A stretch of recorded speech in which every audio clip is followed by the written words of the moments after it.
Hey guys, welcome back to Sports with Mono and Mono. I'm Jim, one of the Monos. That's Steve. He's the other Mono. Hello, everybody.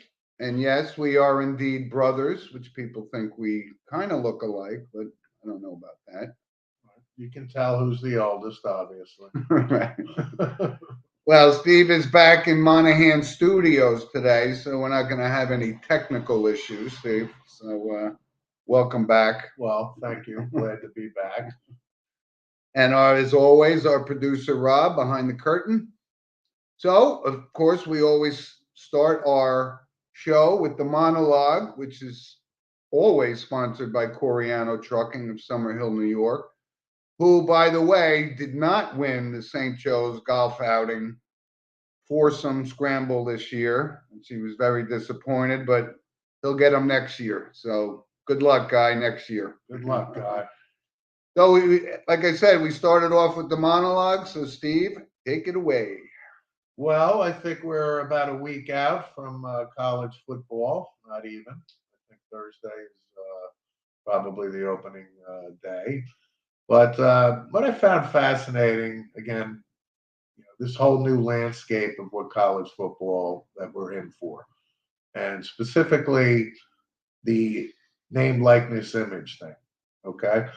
So Miles Brennan, the quarterback for LSU, who took over for Joe Burrow, he's been kind of hurt back and forth. He was going to transfer out. He was, and Kelly, Brian Kelly, got him back, and on and on. But ultimately, about a week or two ago, he decided, no mas, no more. But I also found out there was incentive for Miles Brennan not to come back. You know what that incentive is? I don't. He's already made $4 million in name, likeness, image deals as the quarterback of LSU.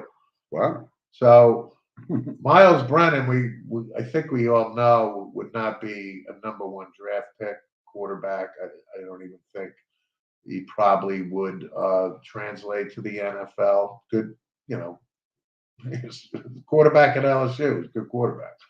But I found that to be just the beginning of the kind of money that's being thrown around. We talked last year. Bryce Young had $1 million already in the bank even before the season started, and if Miles Brennan has $4 million, I can imagine how much Bryce Young has. What Bryce Young probably has. Right. So then I came across another name, likeness, image thing that caught my attention. So a kid transferred from Texas, I believe, to Nebraska, and his name is D Coldest, DeColdest Crawford. Now I never heard of anybody named the Coldest. New to me. New to me. But the fact that he went to Nebraska, he just signed an NLI deal with a local, Lincoln, Nebraska car dealership or something. heating and cooling company.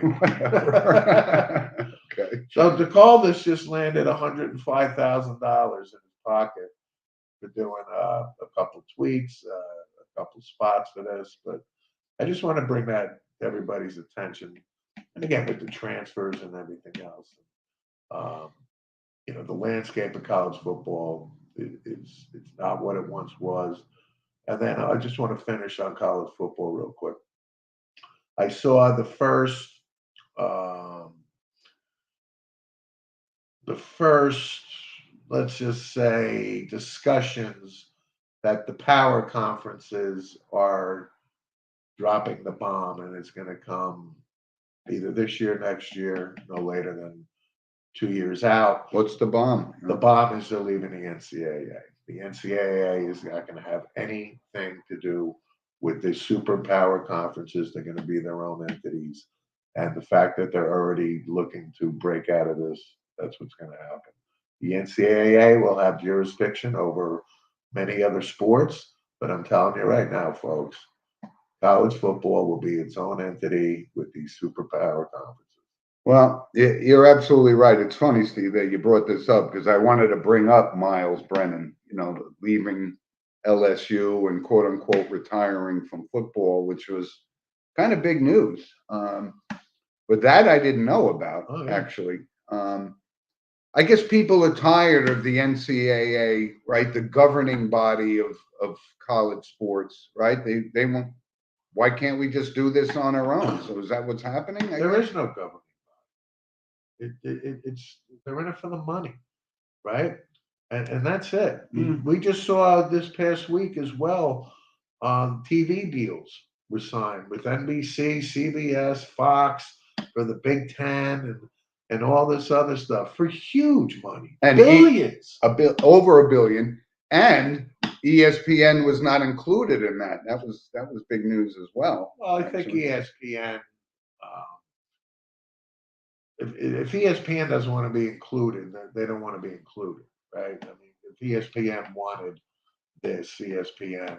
I would step wonder up to about the that. I don't know. I- There must have been some rift between them and It's not, ESPN. no, it just seems like they're sharing the wealth. Again, it's CBS, it's NBC, it's Fox.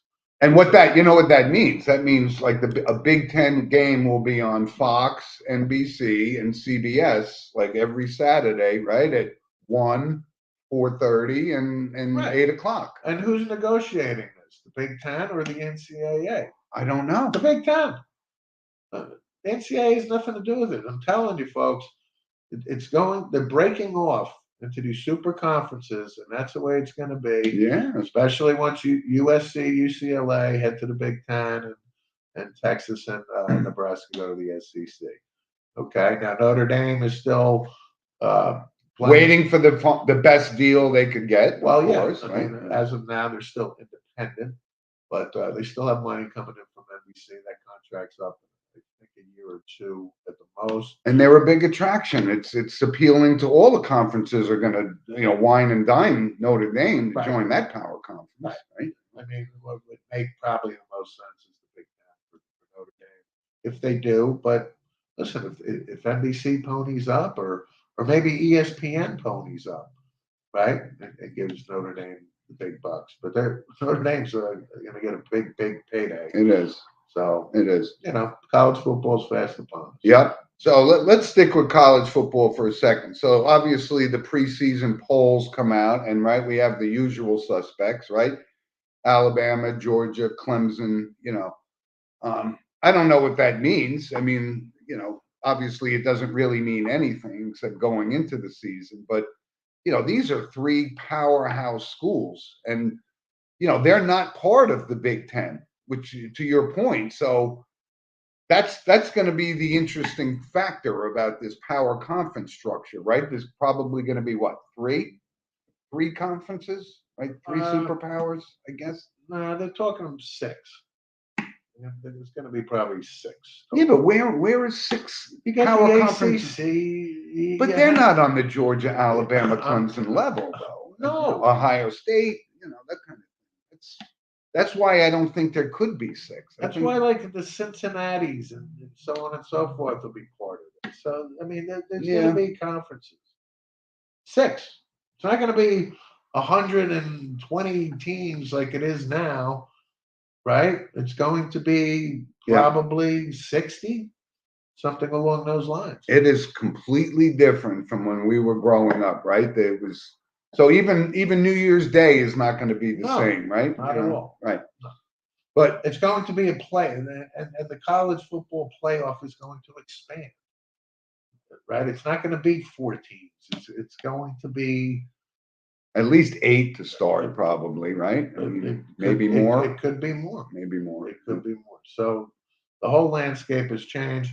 The one big game, though, right out of the gate, is Ohio State and Notre Dame. So you got number 2 Ohio State versus number 5 Notre Dame. Yep. And this should be a really good game. I mean, Notre Dame, they got talent. They got talent. Tyler Buckner is coming back at quarterback. This Michael Mayer guy at tight end's a beast. He is good. Marcus Freeman had a really good defense last year, and he'll be in control of that. And Notre Dame should be a close game. I don't foresee Ohio State running away with it. It's still early. We've seen Ohio State get out of the gates slow the last couple of years. C.J. Stroud and our boy Luke Whippler, and Ohio State will be there. Yep. For a playoff spot. So some of the big kind of changes, like we talked about this on last year's show, right? This kid Quinn Ewers, right, had a nil deal already. He was still in high school, for crying out loud, and he committed to Ohio State and ultimately transferred to Texas because you can just pack your bags and go play for anybody. Apparently, was named the starting quarterback at Texas by Sarkisian, which is kind of a big deal. Because guess who's waiting in the wings? Guess who's coming to Texas next year? Arch Manning, right? So this is the kind of stuff that makes it all. That's why I find NCAA so much more fascinating than the NFL. I mean, the NFL is, I don't want to say predictable, but there's only 4 or 5 teams that have a legitimate shot at winning. In this college football scenario, there's a lot more than 4 teams that have a shot at winning the national championship, whatever that may be, right? Right. So that's right. You're right. The Ohio State and Notre Dame game is the marquee game. I think it's like September 3rd or 5th or something like that, right? Yeah. And just to bring up your point, and we keep harping on this kid, but he's going to be probably a number 1 draft choice, this guy Luke Whippler, who, we've watched him since he was 3 feet tall, and now he's 6'5" and 300 pounds. And I'm sure he's getting nil money. I don't know about that for sure. I haven't spoken to his father in a while, but he's probably going to win the Dave Rimington Award, right? Which college football fans know. Rimington was one of the greatest centers to ever play college football out of Nebraska. But this guy, Luke Whippler, is the real deal, and he's playing on one of the top teams in the country. And I can't wait to have him on the show when he's a number 1 draft pick when we do our draft show next year. But guess what, Steve? Let's stick with football for a minute. High school football is starting too. So when we talk about college, we're talking about certainly in the Northeast, there's these super conferences, right? With the Bergen Catholics, the St. Joe's, the Don Boscos, and now DePaul and Del Barton. These are all some of the best teams in the country. And I was looking through, they have the top 250, right? High school football players coming out, where they're going to go to college. IMG, and we've talked about them before. It's basically a football factory. I don't think you have to go to class, but out of the top 250, you just got to pay a check for $80,000 a year. Right, but at this point in stage with sports, these kids are getting nil deals on their own. So they're not paying $80,000 to go to IMG. But out of the 250, I was going through the list, and it was IMG. There was literally 15 guys on the top 250 of high school football players at this. So how does that measure up? Can the super conferences like St. Joe's and Bosco and Bergen compete against the IMGs and the good counsels? And we're going to find that out, because St. Joe's opens the season against Good Counsel from Washington, D.C., and they're a powerhouse on their own. But you have all these teams in Texas, California, and Ohio, and Florida. Unbelievable. And that's why college football and the Alabamas and Clemsons and Notre Dames and Georgias get these kids. That's why they're the perennial, every year, the best teams in college football. But I love high school football, and we're contemplating, doing a broadcast from one of the games this year. We still got some things to work out, but I'm excited for high school football. And St. Joe's is opening the season, like I said, and the other power schools are playing these too. They're going across country. They're playing these high school football games. This is the best talent in high school football, and that's why every year college football is never short of superstars. And then the next step will be the NFL. So it's great to see. I can't wait for it to begin. I'm more excited about watching St. Joe's start the season than I am about the Giants starting the season. So we'll move on to the NFL, of course. And that's happening. And our producer was saying, he gets to watch. Rob's going to watch the Giants Bengals tonight. Well, I'm sure Joe Burrow is not playing. Half of the Giants team is injured. So I don't really watch preseason football. But let's jump in and get to the elephant in the room. It's a topic we've been talking about forever, the Deshaun Watson thing, right? So now he got the 6-game suspension, and Goodell puts up this phony thing like he actually cares that this guy's a predator. So they fine him $5 million, which overall, Steve, right? They guaranteed the guy $265 million. So Jimmy Haslam from the Cleveland Browns will pay that fine on top of his $265 guaranteed to play. But they up the suspension from 6 games to 11. Wow, big deal. As Derek Coleman of the New Jersey Nets once poetically said after a game, "Whoop-de-damn-do." Right. Right, but that's, This is so, again, I just hate to keep repeating myself. This is so ridiculous. It's sickening. And almost comical. It's not even comical because this guy is a predator. Yep. I mean, we're talking 60 instances here. I don't care that he's settled and with the majority of them. I think there's 4 still out there. And he's never going to shake this thing. I mean, it's going to follow him wherever he goes. Every road game, he's going to get harassed. Exactly. I agree. It should. So the Cleveland Browns want this guy as the face of their franchise. He's all yours. Yep. You'll have to wait till week 12 to unveil him. But I think they knew it was ultimately going to be more than 6 games. It should have been at least 1 season, maybe 2 seasons, but it's not. Producer Rob. And do you realize the game he comes back, he plays in Houston? That's right. His first game back will be against Houston. You were like, why are you allowing this guy back into Houston after what he's done? Do you think that's a random thing? You don't think that's exactly what Roger Goodell knew what was going to happen? Because what does that mean? More money for the NFL. It'll be the most watched game of the season. But he has to comply with certain things too. So yeah, keep his hands in his pocket. That's what he has. He's not repentant at all. He thinks he's innocent. So this should be a very interesting couple of months. If he was innocent, he wouldn't have settled 20 sexual abuse cases, and he wouldn't. Come on, let's not joke around and say this guy is innocent. He actually apologized, and it was one of the most unappealing apologies I've ever seen. Insincere is the word I was. Thank you. But yeah, that's what it is. And I don't think it's a coincidence that the 11 games coincides with his first game back against the Houston Texans. I don't. Boy, that Goodell, he is so smart, savvy. He earns all of that $47 million a year, doesn't he? Anyway, so we're only, we still got to, muscle through 3 preseason games. And all that is an audition for the young kids, right? They don't even play starters anymore in preseason. That's why I can't get excited about it.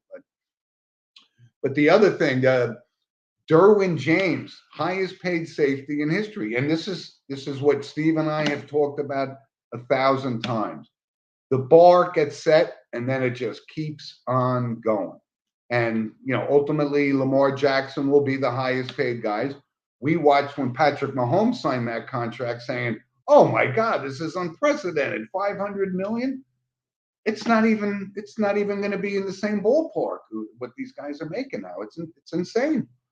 It's insane. And I'm not going to pay $500 to go to an NFL game and pay $18 for a beer. I'm just not going to do it. But Derwin James is a really good football player. He is.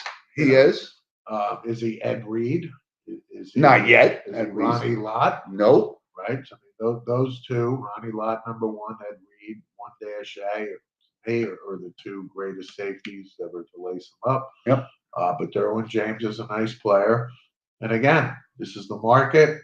The NFL bleeds money, prints money. Yep. There's so much money out there. So if you throw in this guy that kind of dough, it's there. It's because they have it.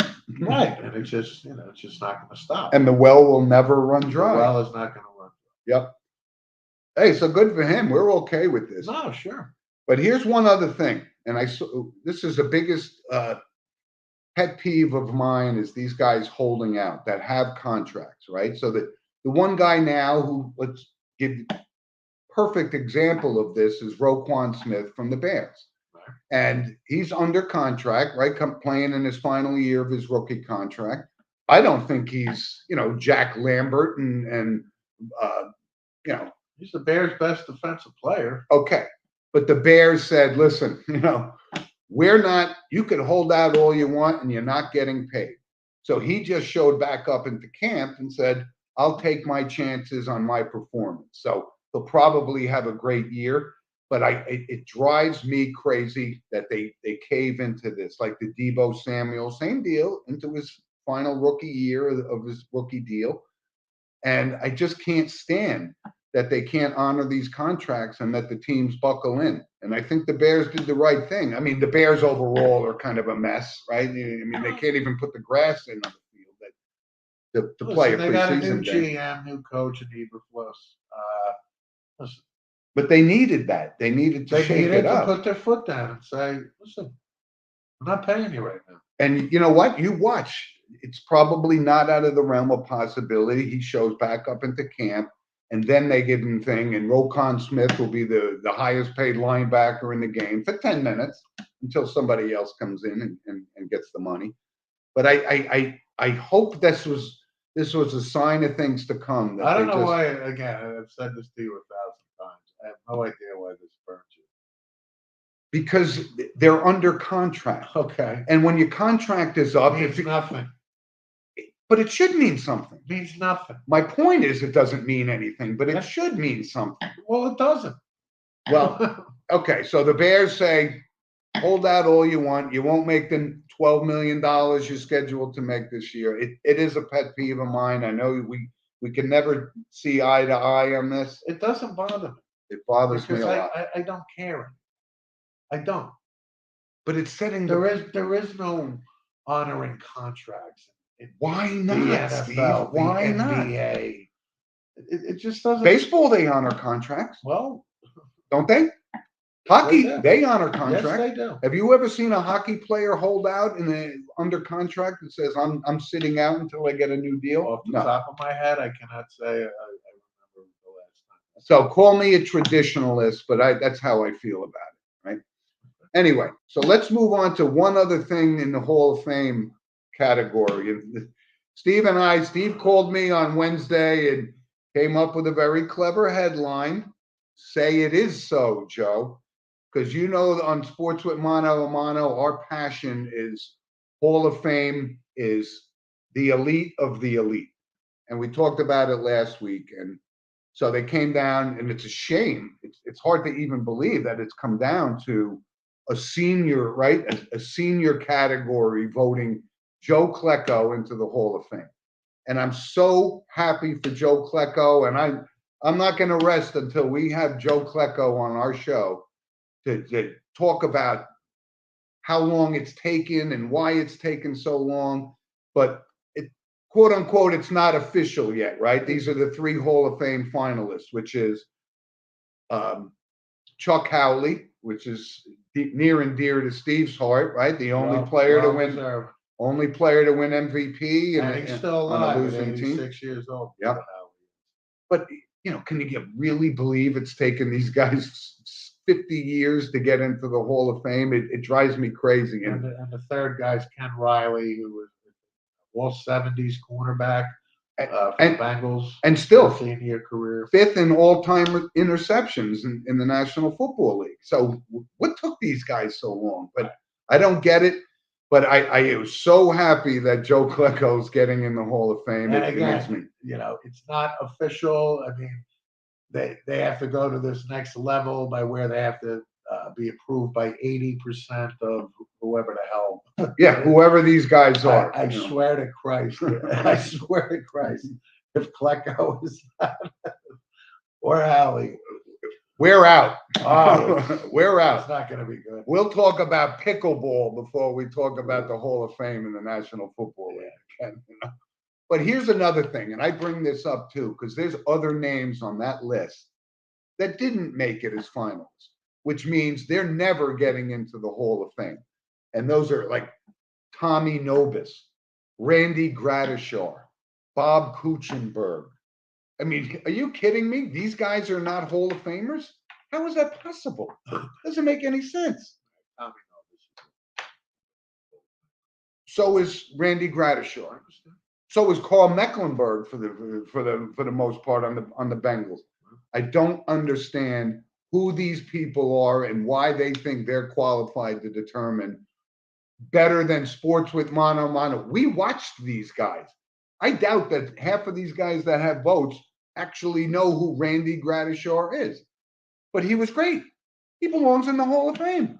And it drives me insane. I know I beat this like a drum, but I can't get past it that Bob Kuchenberg is not in the Hall of Fame. How is that possible? Randy Cross, another one. How is he not in the Hall of Fame? But Steve and I have very high standards, but these guys meet that criteria that we call high standards. You know, to get into the Hall of Fame, a Dan Hampton and versus a Bob Lilly, or a defensive end that's not even in the category of a Bruce Smith or a Reggie White. Those are Hall of Famers. And God, you're right.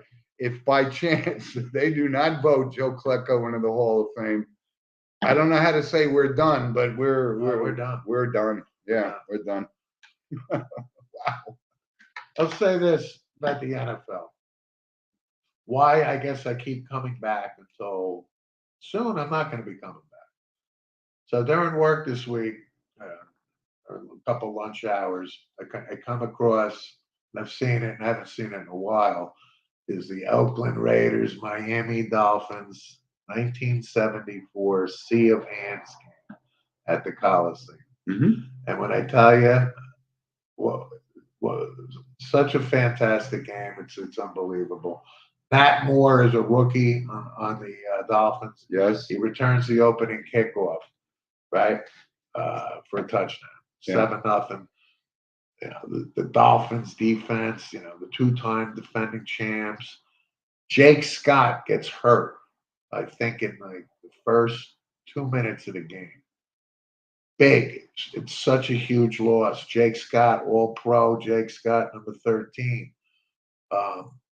Was it Stabler or LaMonica, the quarterback? Stabler. Okay. But Freddie Bolitnikov shows his wares towards the Dolphins defense was stuffing the Raiders, this, that, and the other thing. And then Freddie Bolitnikov starts to start to get open, late third quarter, early fourth quarter. And Bolitnikov makes this one touchdown catch in the corner of the end zone. One hand, right? One hand. I remember his other arm being pulled back, gets his feet in. Beyond. It's one of the greatest catches I've ever seen. And then Cliff Branch, when he Stabler throws a bomb to Branch, he falls down with that ball. But a replay shows he didn't catch this, man. He didn't catch him. So he fell down, got up, scored the touchdown. But on and on. And they didn't have replay back then, so it stood. No. Right? Bob Greasy was the quarterback, hits Paul Warfield for a go-ahead touchdown. And, with like 2 minutes and 7 seconds left, Greasy is saying, I think we left too much time on the clock. I think we left too much time on the clock. And then that was to see a hands. Clarence Davis catches this game-winning pass. Right. Stabler. That's why we watched. We like, And you're right. That's what we go back and we are so into these. I just wish it was the NFL was somewhat as enticing as it was back then. Right. I think, but we love classic games, right? They can never be undone. It was controversy, and now we're in a whole new era in football with replays and the whole different. You can't hit guys in the head anymore. Manny Fernandez on the Dolphins defensive lineman. Excellent. Oh my God! Excellent. He was a monster. Excellent. A monster. Yep. So listen, we're going to talk about the NFL going, we'll do our NFL preview show, Steve, right? Like the week before. But yeah, when I watch those highlights, that's what hooked us when we were kids.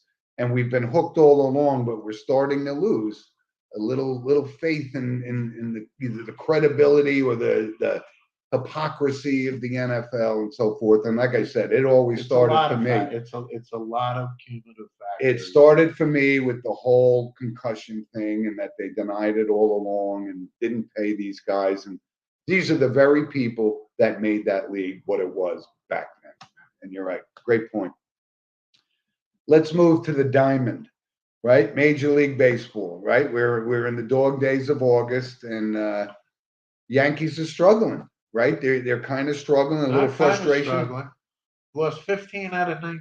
Yeah. The lead is now 7. They're 4-14 in August, and I don't know. I mean, are the wheels coming off? I looked this morning and I go, oh my God, they were so far ahead. Like the Dodgers are 18 games up. No one's catching the Dodgers in the West. But now the Yankees are only up by 7 games. And they still have Toronto today. And they do. And they do.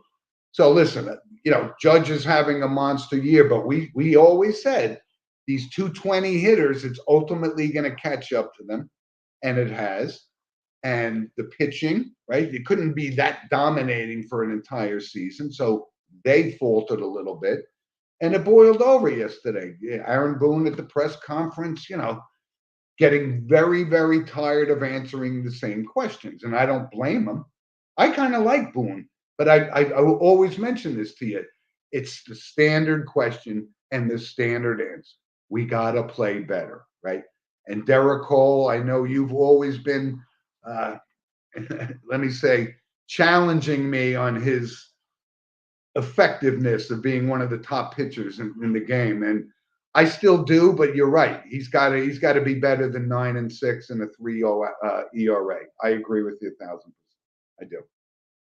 But the Mets on the other side of the river, they seem to be actually picking up momentum. And, Jeff McNeil's playing out of his mind, and they still got the 2 best pitchers in the game. And I kind of like the Mets' chances to at least to meet the Dodgers in the championship series, which, by the way, with this expanded, baseball playoff format, which is a long way from when you and I used to watch. The Yankees won the East, the Royals won the West. They played a series. They went to the World Series, and it's so different now because of, like you said, fill in the blank. It's all about the money. But the Dodgers, Moolah.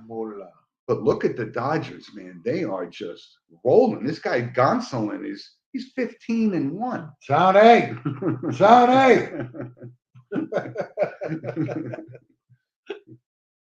But anyway, so baseball is starting to heat up. The New York Mets look real good. They do. Okay. And I'm not wavering from my pick of the Dodgers from the beginning of the year. They're just loaded, right? And listen, they lost Walker Buehler. He's out for the season. Kershaw's got back issues. You got to think Kershaw will be good to go come October. But they just got this kid Dustin May, who's just coming off Tommy John surgery. So they can't. If they're depleted for a day, they fix it, and it's crazy. And then the Mets call up this kid Brett Beatty. Home run in his first great at bat. stories. His whole family's pretty much there. And Yep. First pitch, launches it to right field. That's a pretty good moment. Awesome. I mean, Yep. that's good stuff. So, and Buck Showalter, we beat it to death. we do. He's that good of a manager that it makes the Mets fans should just be Once the Yankees are grateful. if the Yankees make it, which they should, They will. they should. But it'll be an early exit as always. I'll be all in on the Mets. And the only reason is it's Buck Showalter, who I revere. And I really hope Buck Showalter is able to finally get. He's running out of time. I mean, Buck's no spring chicken anymore. He's 67, maybe 68. No, he's not that old. No, he's 67. No, he can't be more than 64, 65. Okay, he's 67. Rob, can you check that? He looks 67, but he's not. Oh, okay. Anyway, but you're right. The Mets are the real deal. They just got it going, and they got the 2 best pitchers in baseball. So I like their chances, but I agree with you. 66. That's Thank you. A little closer to 67 and 64. I said 65. Oh, did you? I heard 64. Anyway. So listen, with the baseball, and we saw this with the free agency stuff, right? The Texas Rangers dumped a ton on Simeon and Corey Seager, and they fired not only their manager, Chris Woodward, they fired their GM too. So spending all John of this Daniels, money, 17 years in Texas. right? And he never won anything. So I mean, it's kind of They went to the World Series. once, right? Once. So Anyway, this is Texas we're talking about. but this is the But market for the of, past 6 years, they just awful. and I think we talked about it, like when the free agency thing was coming, Simeon, he had a career year. You kind of knew he wasn't going to have that kind of career. He had 1 year. He was a good player, but then he had a career year, breaks the bank. Seager breaks the bank. Seager's actually having a good year, but a franchise like them, I thought one thing that was interesting was Dennis Eckersley came out and had this little speech about the Pittsburgh Pirates. Like, this is a minor league baseball Not a team. speech. He was like, "This is a joke." I mean, a joke, right? I mean, you look at the Pirates. You go, yeah, they're no name guys, of course, but they're The not Pirates competitive. Don't spend money. They don't spend. Then how can they expect people to spend money to go to the ballpark? Because they're the Pittsburgh Pirates in Pittsburgh. There's nothing else to do to the Steelers. But I thought it was great that Eckersley came And out. I've been to a Pirate. I've been to 2 Pirate games. Oh, okay. I never been to one. Great venue. Great, like, really. I don't care if it was the Pittsburgh Pirates. Wasn't Willie Stargell and The '79 team, right? yeah, right. John Candelaria on the mound, type of thing. We are family team. We are right? family. But yeah, I mean, and again, revenue sharing, right? The Pirates are supposed to be spending money, right? Because they get a cut of this enormous pie. So they can cry, poverty all they want. But they're making money somehow, right? They're getting a piece of the pie. You're right. Obviously. I agree. But there's going to be more, people are going to be frustrated with this. And I think this is what Derek Jeter saw, like the direction he left the ownership of the Marlins, because I mean, it's Florida, right? Nobody goes to the baseball games, right? They're a football town. They're a hockey town more than a baseball town, but nobody was going. And Jeter said, I don't want any part of this. Well, it was the ownership's vision. Jeter was told, I'm in charge, quote unquote. This is what I want to do. And then the ownership said, we're not going to spend that money. We're not going to do what we promised you were going to do. Derek Jeter said, all right, that's it. Done. Yep. That's it. Bye-bye. But there's going to be more managers like Woodward that are going to have to pay the price for this, for people not going to the games because they're not putting a competitive team on the field. And the Pirates were a perfect example. And Eckersley They'll called hire them out. another manager. It's just, Right. I mean, Major League Baseball, as we know, it's hard to find that Derek Jeter in the minor leagues or the Juan Sotos, right? yeah, but when you're picking in the top 5 year after year after year, and again, we've talked about the Major League Baseball draft compared to the NFL or the NBA draft, where who the hell knows, about a high school kid that's maybe a shortstop from Alabama or something, right? I get it. And he's the top pick, or he's the second pick, or the third pick, right? I get that, but if you're the Pittsburgh Pirates, where perennially you're drafting in the top 5, if not the number 1 pick, if not the second pick, year after year after year, You would expect them to You get it would right expect- at least once out of well, a those 4 years. foundation to be formed, right? Where you get 3-4 jewels, okay? And then with the revenue sharing, you make it a key free agent signing, okay? You groom your pitchers. You think about the Pirates is a lot of teams, Brian Cashman especially. Who are we always looking at? Oh, we always like this outfielder. The latest one is this guy Reynolds or something on Pittsburgh. But for the last 5 years, Right. Their best player or their you know a serviceable major leaguer, they're going to trade him. Why? So they don't want to pay him. And here's the listen. And that's where the teams, the contenders, scoop in and Let- get a nice player. Let's talk about that because you're right. You would think that you have a top 5 pick, but then again, you have the Nationals who had right. They did their homework. They got this kid Juan Soto, right? But over the past 3 years, they traded Trey Turner, they traded Max Scherzer, they traded Juan Soto. So how can a Washington Nationals fan say they're invested in putting a quality major league team on the field? It's so frustrating. As a fan, I would be not happy. No, I think the Nationals are doing a good job. Nationals won the World Series. And then they blew it up, though.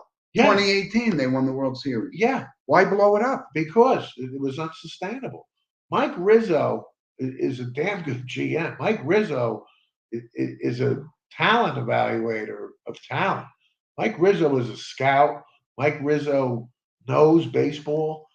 And Mike Rizzo's acquiring these assets that, with his track record, I would be fine as a Washington National. But it's fan. going to take 4 or 5 years of mediocre Okay. to sub-mediocre baseball Listen, to I get won to you a that World level. Series, right? 3-4 years ago. Mm. Okay. I'm rebuilding this. It's going to take time.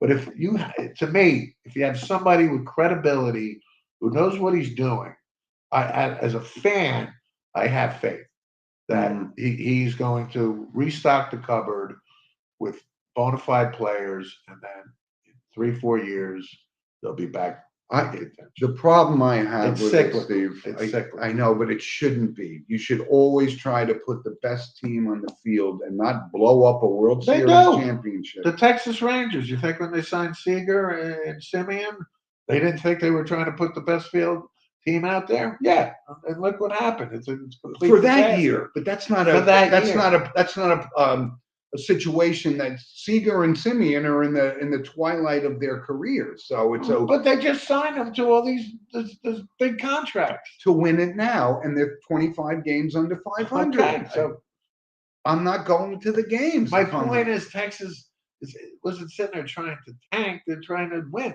They're trying to put the best product out, and it completely backfires. And what happens? John Daniels, after 17 years, loses his job. We're talking about. Yep.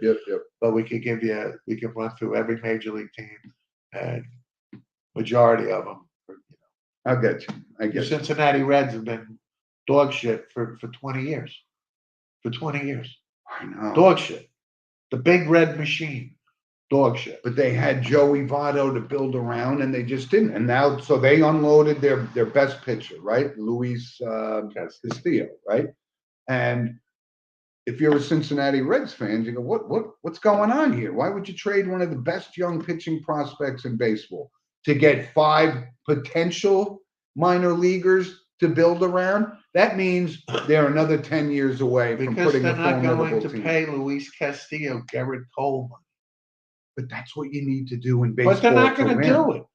I know they're not going to do it, but I'm saying, if I'm a fan, why don't you do it? You're charging me $20 for a hot dog.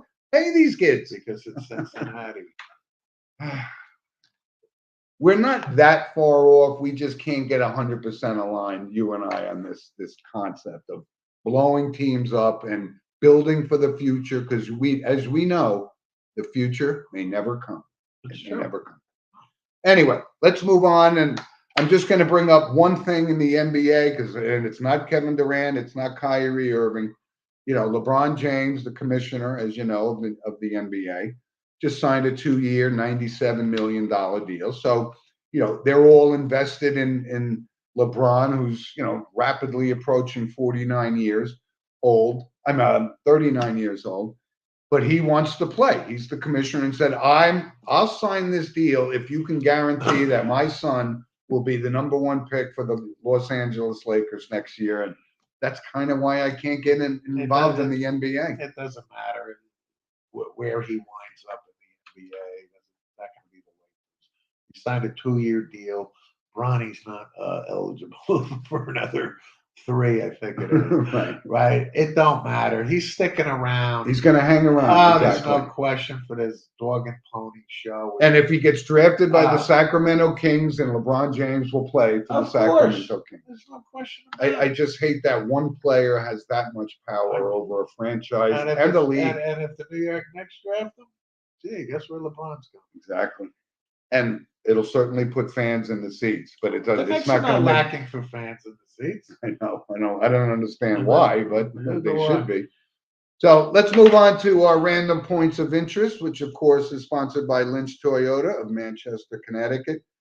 Had a conversation a couple of weeks ago, and I can't seem to find our Lynch Toyota shirt I got from my partner here, but our sponsor takes very good care of us, and that's how they take care of their customers up in Manchester. So you want a Toyota, that's where you go. So Steve, random points, couple things. There was I saw this yesterday, and we certainly remember Bill Lee, right? Who was The spaceman. the spaceman, of course, but he collapsed. He's 70 something, 75, pitching for the Savannah Bananas, which is this, bingo, was it Bingo Long and his Traveling All Stars kind of show. And it's funny, it's making money. You know, 75, of course he collapsed. It's 2,000 degrees every day in Georgia, but they're on the road, but he was a character. Overall impressive. Is he a Hall of Famer? No, but he sure as hell was a character in Major League Baseball. no question. He was Montreal Expo, Boston Red Sox. Didn't die, but he No. collapsed. But to me, Bill Lee and the Yankees fight. I think that was 1976, if I remember correctly, where Was it Pinella or yeah, something? Pinella barreling into Fisk, and then the big brouhaha. Right. And Lee got tossed around and separated his shoulder, and literally it wasn't the same. Because the Red Sox in '75 against the Reds, Bill Lee was in that rotation. He was started Game 7. You better actually. believe it. Yep. So, Bill Lee the next year, again, I think that injury to his shoulder kind of curtailed his Career career. Yep. But nicknamed the Spaceman. for a reason. Yeah, but he was a character, not a bad guy. Bill Lee. He's still revered in Boston. And he had I think he was like 110 and 90 in his career. I think he only played for Service. Listen. Red Sox and the Expos, right? So, Anyway, it's notable. Yeah. When you get a character like that in baseball, it's always noted by Sports with Mono and Mono because that's what made the game watchable, right? Sure. So a couple other things, and I haven't seen it yet, but I want to watch this Netflix documentary on Manti Te'o, right? Remember the big story 10 years ago? Can't believe it's been 10 years, but he was a hell of a player in football, and it's kind of bizarre. I can't even actually explain it. So I'm planning on watching that Netflix documentary because I don't know all the behind the curtains kind of thing, but it was bizarre at the time. We looked at each other like, I don't even understand what was going on. What they call it, ghost dating or some crazy fishing, ghost fishing, right? But I'm going to watch that because it sounds interesting, and we certainly remember him as a player going, wow. He was engaged to somebody that he never. It's called catfishing. Oh, catfishing. That's good. Catfishing? Okay. And what do you know about catfishing? A whole other episode. Okay. We'll wait for the Rob Garanti Netflix documentary on that one, right? But that was interesting. And so I guess he's Jason Garrett taking over. So Jason Garrett's going to be the new voice of Notre Dame football, I guess, right? They replacing Drew Brees on Saturday afternoon. Yeah, Drew Brees. I get that. He was a great quarterback, but I like, Jason Garrett's been a coach in this league for forever. And now I guess he's making more money on the sidelines, off the sidelines. He's a Princeton man. He is a Princeton man. Yep. But anyway, I thought that was interesting. And I just wanted to stick to this one other point on, and we're not going to beat it to death because we already have, but this LIV thing, there are more and more guys. Cam Smith is going to be the next to fall, right? And go over there, right? But this whole Patrick Reed thing, right? He's now suing Golf Channel and he's suing Brandel Chambly for defamation. The guy's been a wise ass for his entire career. Yeah, he got lucky and won a Masters, so you can't take that away from him. That's something that can never be shortchanged on him. But he's just, I don't know. I can't see me going to an LIV event to see Patrick Reed. I just can't do it. Again, I mean, Dustin Johnson, I know. Patrick Reed. Yep. Listen, I was a fan of Patrick Reed. I rooted for him, and now it makes my stomach. Yep. So, anyways, and that's what a job of an announcer is, especially on something like Golf Channel, right? That's your opinion. Nick Faldo and Johnny Miller are the two guys. They said, if you screw up, they're gonna mention it. It's not defamation. It's analyzing sports and the performance. You make a lot of money, so you got to be subjected to it. So, anyway, Steve, we're going to move on to our notable passings, and there was a legend in college basketball that passed away, Pete Carroll, 92, former Princeton coach. Pete Carroll. Is it Carroll? Carroll. Yeah, some say Carroll, some say Carroll. Carroll. Tomato, tomato, whatever. But he was, he was a great basketball coach. He took a team of Princeton Tigers. And what I remember, the biggest thing, and they lost by 1 point, was with Alonzo Mourning and Georgetown. They were backdoor passing. This was street ball. This was the old backdoor. Yeah. And they executed it like no other team in college basketball history. Why it's not used more and more? It's probably because of the 3-point shot and the athleticism of these guys. But he had a great career. I think he started at Lehigh, went to Princeton, 12 NCAA tournament champions, and he was great. Ivy League champ. He was great. He was a nice guy, and just that's a big loss for college basketball. No question. I remember the Princeton teams like it was yesterday. Yep. I think they finally won one. Escaping me though. Won what? A tournament game? Yeah. NCAA? Recently. Hey Rob, can you look that up? I know Princeton won one of them. Yeah. They lost 4 of them. Like What's that? Like who did Princeton beat in the NCAA tournament? It was a ranked team. And they weren't always knocked out in the first round. They got to the second round a couple times, but he was just like one of the gentlemen kind of guys of college basketball. They would hang tough with, like you said, the Alonzo Mournings, Georgetown. Yeah, teams. that was like 79, 78, and Georgetown finally came back. But I saw some quotes from Alonzo Mourning saying, we couldn't stop these guys on this backdoor play. They didn't prepare for it. Yeah, it's great. But I know Princeton won one. The game is escaping. Yeah, I don't know that they ever made it to a Sweet 16. Possibly, No, but they won early in the tournament. Right. But anyway, Steve, there was one other notable, and I think it's notable because I remember him. This Luke Knox, 22 years old. He was a former, linebacker at Ole Miss, ultimately transferred to Florida International. Don't know I don't have the coroner's report or anything, but he was a young kid, 22, and he's the brother of Dawson Knox, tight end for the Buffalo Bills. Yeah. And you hate to see, like I said, we see it over and over again, life getting snuffed out at 22 years old. It's a promising future, and that's kind of sad. But, I wanted to bring that up because, he was the brother of Dawson Knox, and I actually always thought he was a good enough player to make his own mark in the NFL. But 22 years old is just way too young. It's unfortunate we report notable passings. But we do it in this memoriam age. as an No, I acknowledgement. know. I'm just saying. Yep. At this age, that's too many that we report. And Okay. obviously, yes, it's meant to honor and Yep. memoriam these guys. But Luke Knox, 22 years 22 old. is way too. Yep.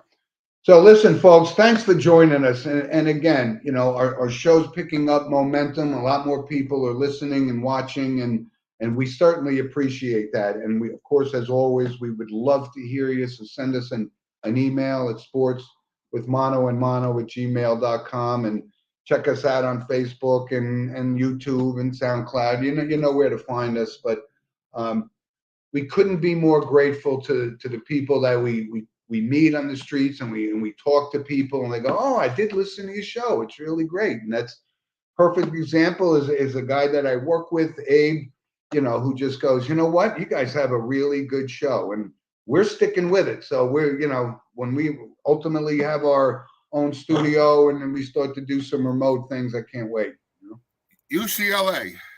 That's right. Very good. Took me a while. I don't know who was on that UCLA team. Do you? What year does it say? 96, I think. Oh, that's way back. 96? I can't pull that out. Anyway. Yeah. But anyway, folks, so thanks for joining us. And again, you know, we'll be back next week, of course. And thanks to Rob, our producer, again. And you guys enjoy your weekend. It's beautiful in the Northeast. A little hot, but not as hot as it was. And, you know, we couldn't be more grateful to our fan base. So thanks for joining us, and we'll see you guys next week. Thanks, everybody. Bye-bye. Bye.